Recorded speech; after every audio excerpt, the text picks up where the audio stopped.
Mga dahilan ng Malacanang sa paglalabas ng Statement of Assets, Liabilities and Net Worth o SALN dapat tigilan na ayon sa Makabayan Block. Unang-una nagsalita na po ang Pangulo at siya po ay handa naman pong ibigay at ipakita ang kanyang SALN sa proper authority at meron naman po na tayong rules or procedure na inilahad ang Ombudsman at sinabi din naman po dito na lahat ng request for SALN ay pagbibigyan, pero may mga certain guidelines po na ibinigay ang Ombudsman. So, ang ehekutibo po ay tutugon dito. Tama ng excuses, ilabas na ang mga SALN. Hey! Stop! Hey! Stop! Stop! Stop! Stop! Ilang Chinese na aktuhan ng Philippine Navy na iligal na nangingisda sa Ayungin Shoal. Mga bote ng hinihinalang cyanide na kumpiska sa mga Chinese. As per the guidance of Western Command being implemented by Western Naval Command, all fishermen are to be accosted, to be checked if what they are doing is kung meron bang illegal. So ito nakitaan naman to na merong mga liquid na suspected to be cyanide. So na-confiscate ito, binugaw sa labas na shoal. Malacanang dumistansya sa plano ng Ombudsman sa war on drugs noong panahon ni dating Pangulong Rodrigo Duterte. Kung ano po ang kakailanganing tulong ng Ombudsman sa mga law enforcement agencies to get the, let's say, data or facts or reports, yun naman po ay ipagkakaloob. Pero para po ipagpaalam pa sa Pangulo ang gagawin ng Ombudsman, hindi po saklaw ng Pangulo ang anumang aksyon na gagawin po ng Ombudsman. Mag-asawang Curly at Sara Diskaya itinuturing ng hostile witnesses ng Ombudsman. Proteksyon para sa mga Diskaya, babawiin na rin. The Diskayas, due to their uncooperative behavior now, there's absolutely no chance that they can even become state witnesses anymore. Dahil because of their statement that they are uncooperative, then they are deemed to be hostile witnesses. Napaulat na pagkubkob ng mga armadong miyembro ng Moro Islamic Liberation Front sa Tipo-Tipo, Basilan, pinabulaanan ng Armed Forces of the Philippines. Actually, itong nangyari sa Basilan ay kumbaga clan conflict. Bali, yung mga locals of Tipo-Tipo nagkaroon ng parang away na nag-cause death ng isa sa mga kasamahan nila.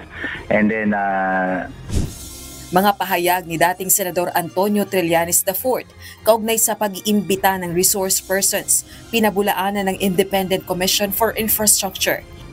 Wala pang napapadala na imbitasyon ang commission to Senator Bongo to become a resource person. Manila Regional Trial Court mayroon ng resolusyon kaugnay sa questionabling pirma sa salaysay ng surprise witness sa flood control anomaly na si Orly Gutesa. Ilang pulis na sinasabing sangkot sa pagdukot sa ilang individual noong 2021, dawit rin umano sa kaso ng mga nawawalang sabungero. 4 sa mga personalidad dito, kasama rin doon sa iniimbestigahan sa sabungero case.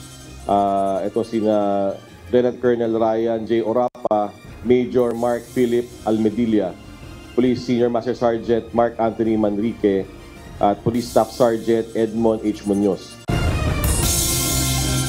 Ilang senador, kongresista at DPWH officials kasama sa inirekomenda ng Independent Commission for Infrastructure na basampahan ang kaso kaugnay ng anomalya sa flood control projects. Based on the testimonies and narrations of the witnesses, the scheme starts from the proponent, who is either a member of the Senate or of the House of Representatives, who will inform Engineer Alcantara that he or she has a budget allocated for infrastructure projects. Isa pang malawakang anti-corruption rally isasagawa ng ilang grupo sa Nobyembre. Lahat ng saktor dapat managot. Lahat ng saktor dapat managot. Lahat ng saktor dapat managot.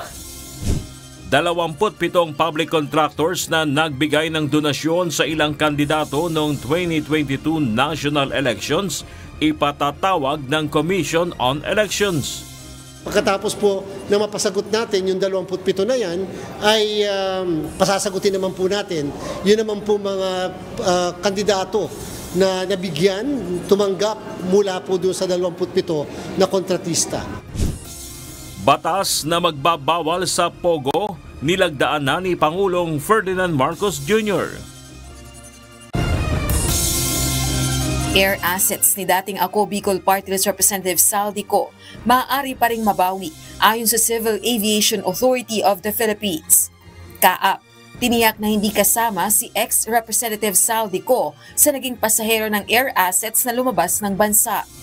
Actually, pag may order na for future, pupuntahan po ng Kaap yan, ng mga inspector natin, at i-arrange natin ang lipad pabalik sa Pilipinas.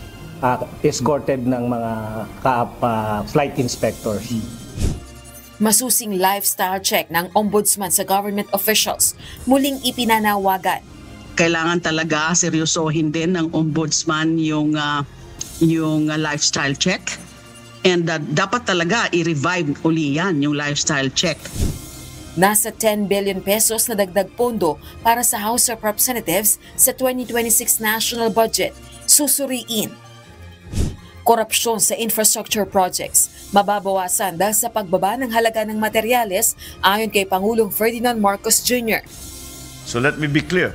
The quality of what we build will not be compromised. The only thing weakened will be corruption. In this light, the DepEd, DA, DILG, DOH, DOTR, NI, and all other relevant agencies shall immediately follow the same pricing system as that of the DPWH.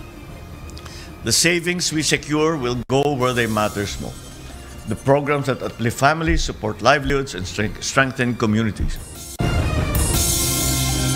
Kalahati ng mga pamilyang Pilipino itinuturing ang sarili na mahirap ayon sa latest social weather survey. Pangulong Ferdinand Marcos Jr. hinimok ang kapwa APEC leaders na magtulungan sa gitna ng nararanasang pagsubok sa pandaigdigang ekonomiya. PBBM hinikayat ang APEC business leaders na mamuhunan sa Pilipinas. Let me make our message clear. The Philippines is open, ready, and eager to do business with you. The Philippines offers more than just a strategic location at the heart of the region. We bring a dynamic workforce, a thriving, innovative ecosystem, and an unwavering commitment to sustainable and inclusive prosperity. Ilan umanong substandard infrastructure projects sa Caloocan City ipinasilip. Ito'y maliwanag na mga naaksayang salapi. Ang milyon na aksaya yung salapi ng gobyerno dahil sa mga ganitong uri ng proyekto na wala namang master plan na drainage. At AFP Chief Romeo Browner Jr. ipinag-utos ang investigasyon sa umano'y pagtatago ng surprise witness sa investigasyon ng Senado sa flood control scam na si Orly Gutesa sa Philippine Marine Corps.